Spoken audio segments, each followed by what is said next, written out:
ఈరోజు social welfare department నుంచి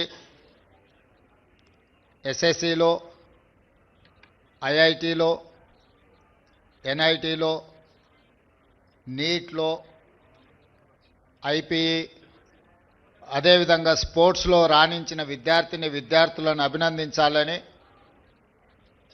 social welfare డిపార్ట్మెంట్కి సంబంధించిన అధికారులు, ప్రజాప్రతినిధులందరూ కూడా బాబు జగ్జీవన్ రామ్ ఆడిటోరియంలో కార్యక్రమాన్ని ఏర్పాటు చేసి ఈ కార్యక్రమంలో నాతో పాటు ముఖ్య అతిథులుగా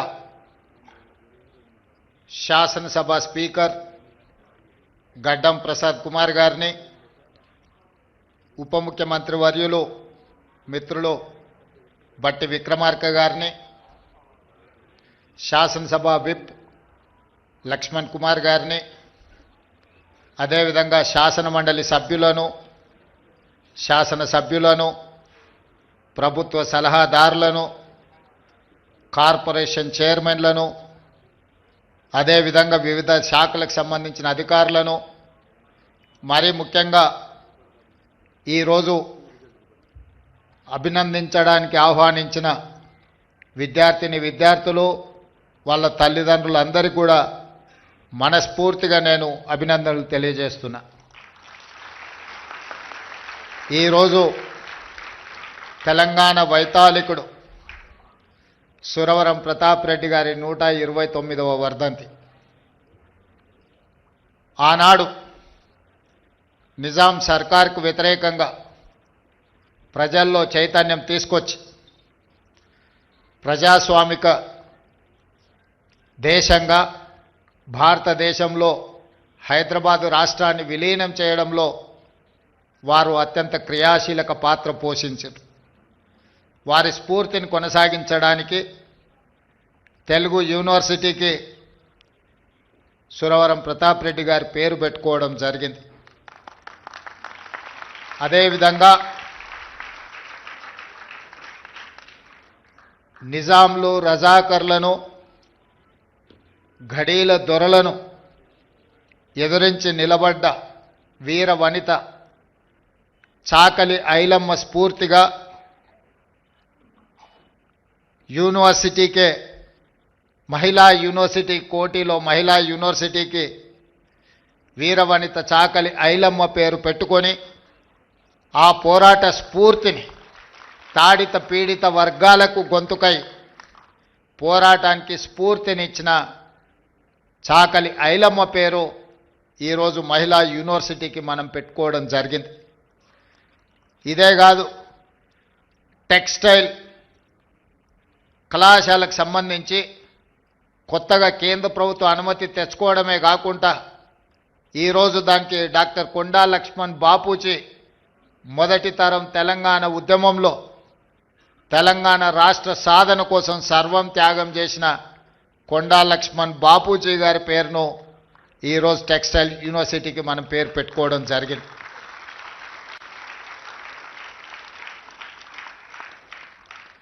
ఈరోజు ఈ అంశాలన్నింటిని కూడా మీ ముందు ప్రస్తావించడానికి ప్రధానమైన కారణం సమాజంలో రుగ్మతలను తొలగించి, అసమానతలను తొలగించి సమాజాన్ని నిర్మించాలనుకుని ప్రజల కోసం పాటుపడ్డ వాళ్ళు చరిత్రలో శాశ్వతంగా నిలిచిపోతారు.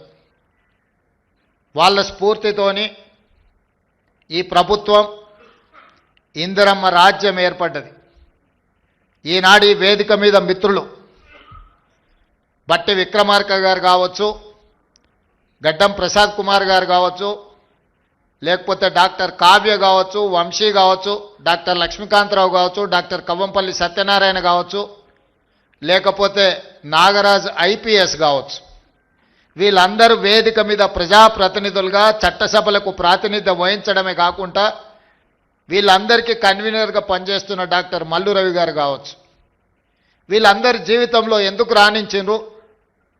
ఈరోజు చిన్న వయసులోనే వంశీ ఎంపీ కావడము, కావ్య డాక్టర్గా రాణించడమే కాకుండా ఈరోజు పార్లమెంట్ సభ్యురాలుగా ప్రాతినిధ్యం వహిస్తున్నదంటే దీనికి ప్రధానమైన కారణం ఈ దేశానికి స్వతంత్రం ఇప్పించిన కాంగ్రెస్ పార్టీ పండిత్ జవహర్లాల్ నెహ్రూ గారు మొట్టమొదటి ప్రధానమంత్రిగా ఈ దేశ ప్రజలు పరిపాలన చేసుకోవడానికి అవసరమైన రాజ్యాంగాన్ని రచించుకోవడానికి డాక్టర్ బాబాసాహెబ్ అంబేద్కర్ గారి నాయకత్వంలో ఈ రాజ్యాంగాన్ని ఈ దేశానికి అందించడం జరిగింది.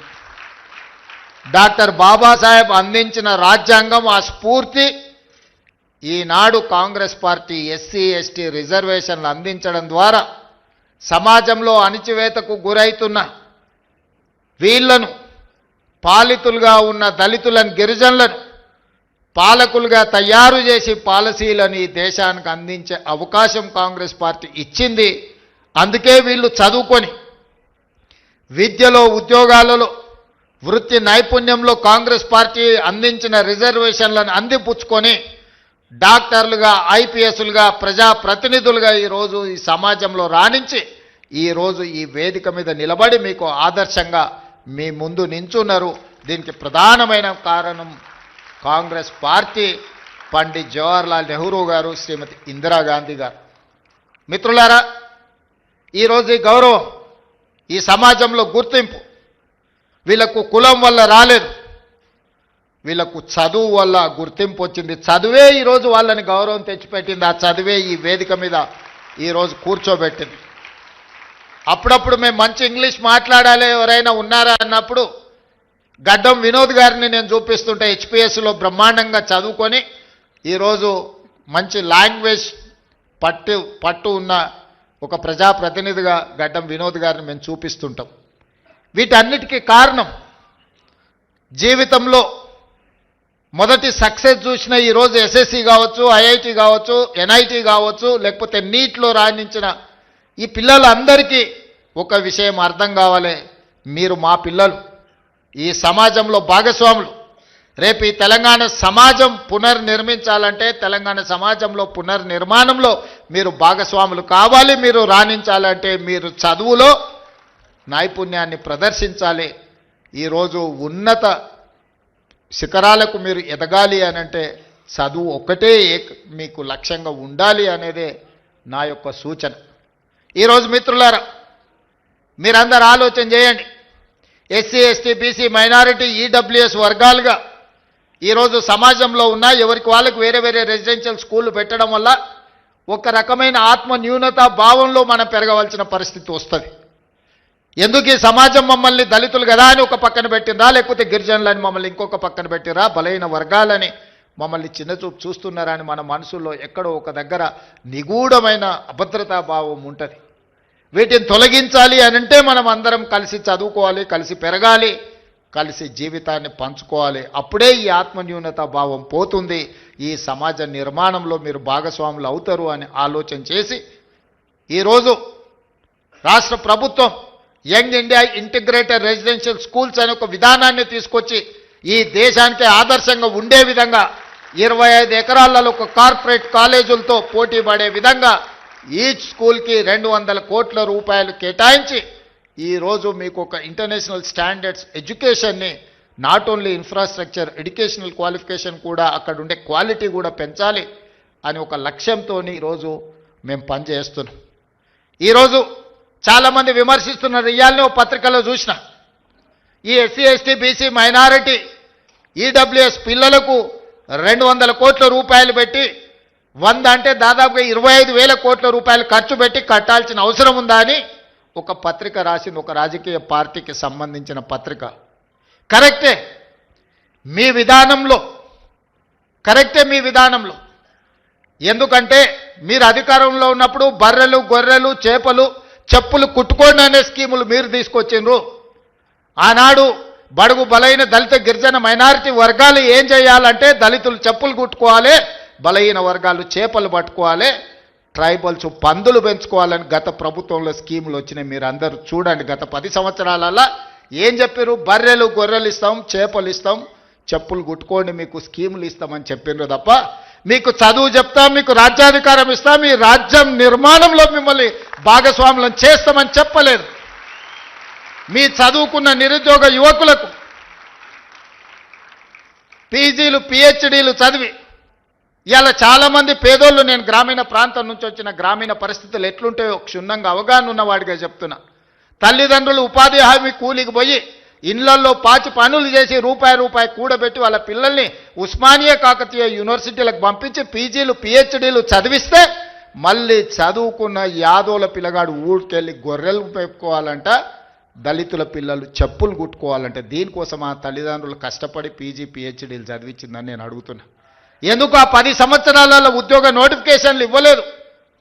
ఉద్యోగ నోటిఫికేషన్ల కోసం ఉస్మానియా కాకతీయ యూనివర్సిటీల నుంచి మొదలు పెడితే అశోక్ నగర్ చౌరాస్తా వరకు నోటిఫికేషన్ల కోసం అల్లాడిన పిల్లలు లేరా? తెలంగాణ ఉద్యమంలో ఒక్కరైనా మీ పిల్లలు చచ్చిందా? చచ్చిపోయిన పిల్లలందరూ ఈ పిల్లలే కదా. ఆ పిల్లలు ఉద్యోగాల కోసమే కదా సర్వం త్యాగం చేసింది. తెలంగాణ ఉద్యమంలో ముందు బాగానే నిలబడి పోరాటం చేసింది. వాళ్ళ తల్లిదండ్రులు మా బ్రతుకులు ఎట్లాగూ కూలి నాలి చేసుకొని పల్లెల్లో పేదరికంలో మగ్గిపోయిన మా పిల్లోడు చదువుకుంటే మా జీవితాలు బాగుపడతాయి, దాంతో మా తర్వాతి తరాలు బాగుంటాయన్న ఆలోచనతో చదివిస్తే ఉద్యోగ నోటిఫికేషన్లు ఇవ్వకుండా 10 సంవత్సరాలు వాళ్ళ జీవితాలతో చెలగాటమాడిన వాస్తవం కాదా? ఈరోజు నేను సివిల్ సొసైటీలో పనిచేసే వాళ్ళ తరఫున వాళ్ళు నన్ను కలిసి మాట్లాడినప్పుడు 23-24 సంవత్సరాల యువకుడు పోటీ పరీక్షలకు ప్రిపేర్ అవుదామని హైదరాబాద్కు వస్తే 10 సంవత్సరాలు నోటిఫికేషన్ లేకపోతే వాడి జీవితంలో 23-24 సంవత్సరాల నుంచి 35-36 సంవత్సరాల వరకు జీవితంలో నిలదొక్కుకోకుండా, పెళ్ళి లేకుండా, కుటుంబంతో ఉండకుండా ఈరోజు వాళ్ళ జీవితాలు కాలగర్భంలో కలిసిపోతుంటే ఆ తల్లిదండ్రుల దుఃఖం అనేది కుర్చీలో ఉన్నవాడికి ఉండాలి కదా. మీ కుటుంబంలో పార్లమెంటు కోడిపోతే 6 నెలలు తిరగకముందే ఉద్యోగం ఇచ్చుకున్నారు. మీ బంధువులను ప్రజలు తిరస్కరిస్తే ఎంబడెంబడే నామినేట్ పదవులు ఇచ్చుకున్నారు.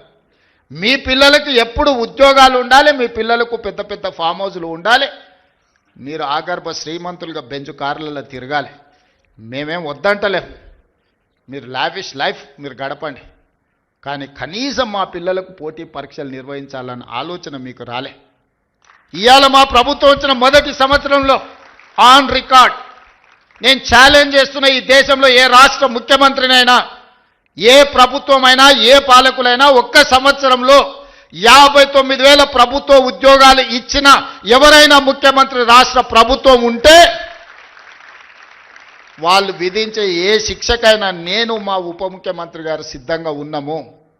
మా ప్రభుత్వం, మా మంత్రివర్గం మొదటి సంవత్సరంలో 59,000 ప్రభుత్వ ఉద్యోగ నియామక పత్రాలు ఏ ఎల్బీ స్టేడియంలో మేము మంత్రులుగా ముఖ్యమంత్రిగా ప్రమాణ స్వీకారం చేసినామో అదే ఎల్బీ స్టేడియంలో వాళ్ళందరినీ పిలిపించి నియామక పత్రాలు వాళ్ళ చేతులకు అందించినప్పుడు ఆ పేదవాళ్ళ తల్లిదండ్రుల కళ్ళల్లో చూసిన ఆనందం జీవితకాలం గుర్తుంటుంది. ఎందుకంటే వాళ్ళ పిల్లలు ప్రయోజకులైనప్పుడు ఆ తల్లిదండ్రుల కళ్ళల్లో కనిపించే ఆనందం ఒక గొప్ప అనుభూతి. అది మాటలకు అందదు, మాటలు చెప్పినా సరిపోవు. అట్లా 59,000 మందికి ఎల్బీ స్టేడియంలో మొదటి సంవత్సరంలోనే ప్రభుత్వ ఉద్యోగ నియామకాలు అందించి మాకిచ్చిన అవకాశాన్ని సద్వినియోగం చేసుకునే ప్రయత్నం చేస్తున్నాం. ప్రైవేట్ కార్పొరేట్ కంపెనీల్లో కూడా దాదాపుగా ఈ సంవత్సరన్నరలో 1,00,000 ఉద్యోగాలు లెక్కగట్టి ఈరోజు పెట్టుబడులు తెచ్చి మన చదువుకున్న పిల్లలకు ఉద్యోగాలు అందించినాం. కానీ ఇవి సరిపోవు, నాకు స్పష్టంగా తెలుసు. దాదాపుగా పబ్లిక్ సర్వీస్ కమిషన్ నమోదు చేయించుకుంటే నిరుద్యోగులు పట్టభద్రుల పైన చదువుకున్న వాళ్ళు 20 లక్షల మంది దాకా ఉన్నారు. వీళ్ళందరికీ ప్రభుత్వంలో ఉద్యోగ అవకాశాలు వస్తాయంటే రావచ్చు, రాకపోవచ్చు. కానీ ప్రభుత్వం పెట్టవలసిన పోటీ పరీక్షలు పెట్టి ఫలితాలను ప్రకటిస్తే వాళ్ళు జీవితంలో ఇంకో ఓపి ప్రయాణం చేస్తారు. పరీక్షలు పెట్టకుంటుంటే ఆ పరీక్షల కోసమే 10 సంవత్సరాలు అశోక్ నగర్లను, అమీర్పేట్ చౌరస్తాలను, దిల్సుఖ్ నగర్లను కోచింగ్ సెంటర్ల చుట్టూ తిరుక్కుంటూ యుక్త వయసు మొత్తం కాలగర్భంలో కలిసిపేసిన తర్వాత వాళ్ళు ఎందుకు ఉపయోగపడతారు? అందుకే పోటీ పరీక్షలు ఎంబడెంబడే పెడితే గత 10 సంవత్సరాలలో పరీక్షలు పెట్టట్లేదని రోడ్ల మీద ధర్నాలు చేసిన నిరుద్యోగ యువకులు ఇంత మీద పరీక్షలు పెడితే ఎట్లా కొంత వాయిదా అని ధర్నాలు చేసిన చరిత్ర ఎప్పుడైనా ఉందా? మొదటిసారి మన ప్రభుత్వంలో మొదటి సంవత్సరంలోనే ఆ సిచ్యువేషన్ చూసినాం. నా బాధ, నా ఆవేదన ఒక్కటే, నా ఆలోచన ఒక్కటే, పరీక్షలు వాయిదాలు పెట్టినా కొద్దిగా ఆ పిల్లలు ఇంకో పని చేసుకోరు, ఇంకొక దానికి ప్రిపేర్ అవ్వరు. 65 రోజుల్లో 11,000 మంది టీచర్ల నియామకాలు చేపడితే 3 లక్షల మంది పరీక్షలు రాసింది. ఉద్యోగాలు ఇచ్చింది 11,000 మంది. మరి దాదాపుగా 2,89,000 మంది ప్రత్యామ్నాయం ఎత్తుకుంటారు. పరీక్ష అయిపోయి ఫలితాలు వస్తే ఇక మాకు ప్రభుత్వ టీచర్ ఉద్యోగానికి అవకాశం లేదు, మేము జీవితంలో ఇంకో ప్రయత్నం చేసుకోవాలి, ఇంకో పని చేసుకోవాలని ఆ దిశగా వాళ్ళు ఆలోచన చేసుకునే అవకాశం ఉంటుంది. ఈ రకంగా గ్రూప్ 1 పరీక్షలు 563 కంబైన్డ్ స్టేట్లో కూడా అన్ని ఉద్యోగాలు ఎప్పుడు ఇవ్వలే. ఆనాడు గ్రూప్ 1 పరీక్షలు మీకు తెలుసు, గత ప్రభుత్వం పరీక్షలు పెడతామని చెప్పి పెట్టి ప్రశ్న పత్రాలు జిరాక్స్ సెంటర్లలో పల్లి బఠానీలలాగా అమ్మి వాళ్ళకు కావాల్సిన వాళ్ళను పరీక్షలలో పాస్ చేసుకున్న పరిస్థితి వస్తే పట్టుకొచ్చి లోపలేసి రద్దు చేసి కొత్త పరీక్షలు పెట్టినాం. దాదాపు 5 లక్షల మంది ఈరోజు ఆ పరీక్షలకు ప్రిపేర్ అయినాం. నియామక పత్రాలు అందించేటప్పుడు వండుకున్న వంట నోట్లో పెట్టుకునే సందర్భంలో ఈరోజు కింద పడేసి పొలిటికల్ లిటిగేషన్స్ ఈరోజు కోర్టులు వేసి నియామక పత్రాలు అందకుండా ఆపినరు. ఇది ఒక ఆవేదన. ఎందుకంటే సమాజానికి మంచి చేద్దాం అనుకున్నప్పుడు కొంతమంది ఇట్లాంటి వాళ్ళు ఉంటారు. ఇవాళ group 1, group 2, group 3, group 4 exams పారదర్శకంగా నిర్వహించడమే కాకుండా ఫలితాలను ప్రకటించి నియామక పత్రాలు అందించి తెలంగాణ రాష్ట్ర ప్రభుత్వం తన బాధ్యతను నెరవేర్చాలనుకుంటుంటే ఈరోజు గ్రూప్ 1లో 563 మంది స్టేట్ లెవెల్ ఆఫీసర్స్ని ఈరోజు 89% ఎస్సీ ఎస్టీ బీసీ మైనారిటీలు సెలెక్ట్ అయినారు. అందులో 89% గ్రూప్ 1 పరీక్షల్లో దాదాపుగా ఎస్సీ ఎస్టీ బీసీ మైనారిటీలు ఈడబ్ల్యూఎస్ వాళ్ళు ఈరోజు సెలెక్ట్ అయినారు. ఇవాళ నోటి కాడికొచ్చిన ముద్దను ఎవడో కింద పడేసి మట్టి పాలు చేస్తే ఆ తల్లిదండ్రుల దుఃఖం ఎట్లుంటుందో ఒకసారి ఆలోచన చేయండి. ఇవాళ 563 మంది గురించి నేను మాట్లాడతలేను. పరీక్షలు రాసిన వాళ్ళు ప్రత్యామ్నాయంగా ఏదైనా ఎత్తుకుందామనే సందర్భంలో ఈ ఉన్న పరీక్షలు ఫలితాలను వాయిదా పెట్టడంతో వాళ్ళకు మళ్ళీ ఒక ఆశ, ఏమన్నా మళ్ళీ పరీక్షలు వస్తాయో, ఇది రద్దు అవుతాయో, మళ్ళీ చదవాలంటే ఇప్పుడు నేను ఎక్కడికో పోతే మళ్ళీ వెనక్కి వచ్చి చదువుకోవాలన్నా లేదా? త్రిశంకు స్వర్గంలో ఈరోజు మళ్ళీ 5 లక్షల మంది నిరుద్యోగ యువకులను గతంలో 10 సంవత్సరాలు పరీక్షను నిర్వహించని పార్టీలు ఈరోజు ఈ కేసులు వేసి ఈ విద్యార్థులను ఇరుక్కున పెడుతున్నాయి. 2011 తర్వాత గ్రూప్ 1 పరీక్షలే నిర్వహించలేదు. 15 సంవత్సరాలైంది గ్రూప్ 1లో. ఆయల్ల గ్రూప్ 1 రాద్దాం అనుకున్నోడు ఇవాళ 15 ఏళ్ళ వరకు పరీక్షలు పెట్టలేదంటే వాళ్ళ వయసు ఎంత ఉంటుందో మీరు ఒకసారి ఆలోచన చేయండి. ఇదొక సోషల్ ఇష్యూ కింద మారుతున్నది, సామాజిక సమస్య కింద మారుతున్నది. ఇట్లాంటి వాళ్ళను మీరు విద్యార్థులు అందరూ నిశ్చితంగా గమనించాలి.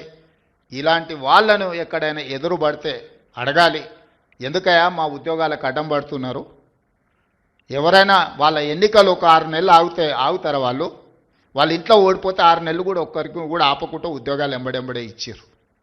కానీ మన పిల్లల ఉద్యోగాలకు వచ్చేటప్పటికి వాళ్ళకు ప్రతిదీ రాజకీయమే. అందుకే ఈరోజు మన పిల్లల్ని ప్రోత్సహించాలి, వాళ్ళని అభినందించాలి, స్వయంగా వాళ్ళని కలవాలి.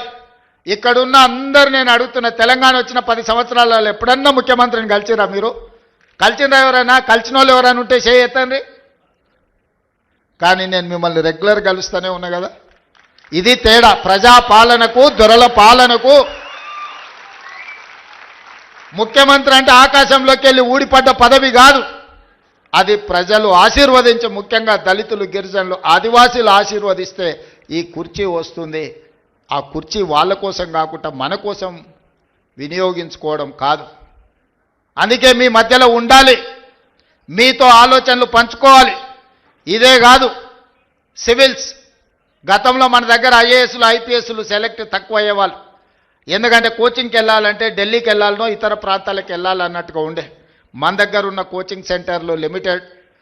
అందుకే బట్టి విక్రమార్క గారితో మాట్లాడి సింగరేణి సంస్థ నుంచి సివిల్స్కు ప్రిలిమ్స్ పాస్ అయినా మెయిన్స్ పాస్ అయినా వాళ్ళ ఫీజుల కోసం ప్రోత్సాహకం అందించాలని రాజీవ్ అభయ హస్తం కింద వాళ్ళకు లక్ష రూపాయలు మొదటి విడత, రెండోసారి ₹1,00,000 ఇస్తే ఈరోజు చాలామంది మన గిరిజనులు, మన బీసీల పిల్లలు ఐఏఎస్లు ఐపీఎస్లు క్లియర్ చేసిండ్రు. ఆ పిల్లలు కలవడానికి వచ్చినప్పుడు ఐ ఫెల్ట్ వెరీ హ్యాపీ. ఎందుకంటే అరే మన పిల్లలు సాధించారు, మన రాష్ట్రానికి వచ్చినా రాకపోయినా ఏ రాష్ట్రంలో అయినా ఐఏఎస్లు ఐపీఎస్లుగా వాళ్ళు ఉంటే, కేంద్ర ప్రభుత్వంలో ఉంటే మన రాష్ట్రానికి ఉపయోగం ఉంటుంది. ఇవాళ ఇక్కడికి వచ్చిన పిల్లలందరికీ నా సూచన ఒక్కటే, మీరు జీవితంలో తొలి మెట్టు ఎక్కబోతున్నారు. ఇప్పుడు ఎన్నో అట్రాక్షన్స్ ఉంటాయి, లైఫ్ అంతా కలర్ఫుల్గా కనిపిస్తుంటుంది, రకరకాల ఫ్రెండ్స్ ఉంటారు, అన్ని రకాల వాళ్ళు ఉంటారు. మనం నెక్స్ట్ లెవెల్కి వచ్చినప్పుడు ఇంటర్ నుంచి డిగ్రీయో లేకపోతే ఇంజనీరింగో లేకపోతే డాక్టర్లు పోయినప్పుడు ఇవన్నీ కూడా మనల్ని అట్రాక్ట్ చేస్తుంటాయి.